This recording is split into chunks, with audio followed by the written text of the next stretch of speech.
जल्दी निकल पड़ी। रास्ते में अंधेरा घिरने लगा था और लड़की को अचानक एहसास हुआ कि जैसे कोई उसके साथ चल रहा हो। उसने इधर उधर देखा मगर वहां कोई नहीं था। तभी एक अजीब सी गहरी आवाज आई, अपना हिजाब ठीक करो।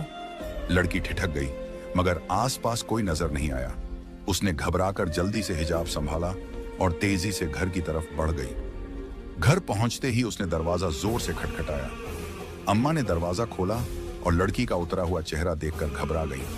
क्या हुआ? इतनी घबराई हुई क्यों हो? मगर लड़की ने कुछ नहीं बताया। उसे पता था कि अगर उसने सच्चाई बताई तो अम्मा उसे फिर से काम पर नहीं जाने देंगी। उसने बस इतना कहा, अम्मा तुम ही कहती हो कि मगरिब के बाद घर लौट आना चाहिए। उस रात लड़की को एक अजीब सपना आया। एक धुंधला सा चेहरा, गुस्से से भरी आंखें और वही आवाज, आज के बाद तुम्हारे सर से हिजाब ना उतरे। डर के मारे उसकी नींद खुल गई और तभी अजान की आवाज आई। लड़की ने राहत की सांस ली और वजू करने चली गई। नमाज के दौरान उसे एक मीठी सी खुशबू महसूस हुई। जब उसने अम्मा से पूछा तो उन्होंने कहा, मुझे सामने खड़ा था, कुछ फूल मिल सकते हैं? लड़की ने कहा, आज तो सारा सामान बिक चुका है। लड़का हल्की मुस्कान के साथ बोला, एक बार देख तो लीजिए, शायद मेरे लिए कुछ बचा हो। लड़की ने अचरज से खाली जगह की तरफ देखा जहां उसका सारा सामान बिक चुका था, मगर जब उसने फिर देखा तो पूरा सामान ज्यों का त्यों रखा था। उसके रोंगटे खड़े हो गए। ये कैसे मुमकिन था? लड़का मुस्कुराया और कहा, अब तो फूल दे देंगी ना? लड़की ने चुपचाप फूल निकालकर उसे दी। जाते जाते लड़के ने एक बात और कही, हर बात पर परेशान मत हो जाया करो, और तुम्हारी अम्मा जहां शादी करने का कह रही हैं वहीं कर लो, तुम्हारे लिए बेहतर होगा। लड़की सन्न खड़ी उसे जाते हुए देखती रही। तुम्हारी मदद यह शख्स आखिर कौन था? एक अजीब सा खौफ उसके वजूद पर तारी था। वह समझ नहीं पा रही थी कि यह सब क्या माजरा है।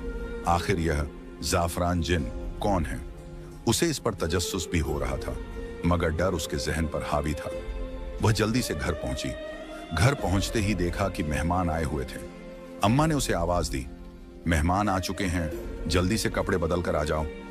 मेहमानों की खबर सुनते ही वह सब कुछ भूल गई। वह कमरे में गई और जल्दी से कपड़े बदलने लगी। जब वह मेहमानों के सामने आई तो नजरें झुकी हुई थीं। तभी एक औरत की आवाज आई, यह तो बहुत खूबसूरत है। उसके चेहरे पर हल्की मुस्कान आ गई। वह औरत फिर बोली, जाफरान, और जहां अम्मा कह रही हैं वहां शादी कर लो। जाफरान हल्के से मुस्कुराया और बोला, फातिमा, अब तो तुम मुझे पहचान ही गई हो। उसकी इस बात पर फातिमा का खून जैसे जम गया। उसने किसी तरह खुद को संभाला और बोलने की कोशिश की, तुम कौन हो? जाफरान ने उसकी आंखों में गहराई से देखा और कहा, मैं वो हूं जो तुम्हारी हर पुकार पर तुम्हारे साथ होगा, जैसा कि मैंने कहा था। जब भी तुम जाफरान जिन पुकारोगी तुम। वह सोचने लगी, क्या यह इंसान है भी या नहीं? अम्मा और बाकी घर वाले कुछ समझ नहीं पा रहे थे।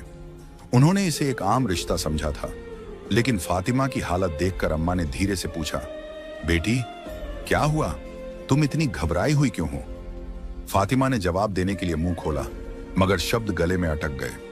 उसकी आंखें जाफरान पर टिकी हुई थीं, जो अब भी उसी रहस्यमयी मुस्कान के साथ उसे देख रहा था।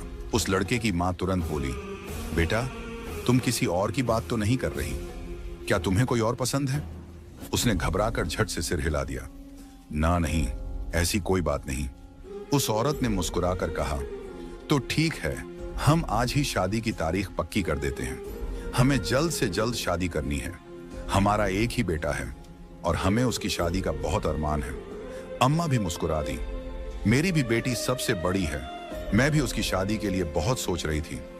लेकिन उस लड़की के दिमाग में अब भी वही आवाजें गूंज रही थीं, जाफरान जिन। उसका दिल कह रहा था कि यह कोई मामूली बात नहीं, लेकिन आखिर यह माजरा क्या था? वह समझ नहीं पा रही थी और अजीब सी कशमकश में थी। उसे ख्याल आया कि क्यों ना वह अपने रब से मदद मांगे।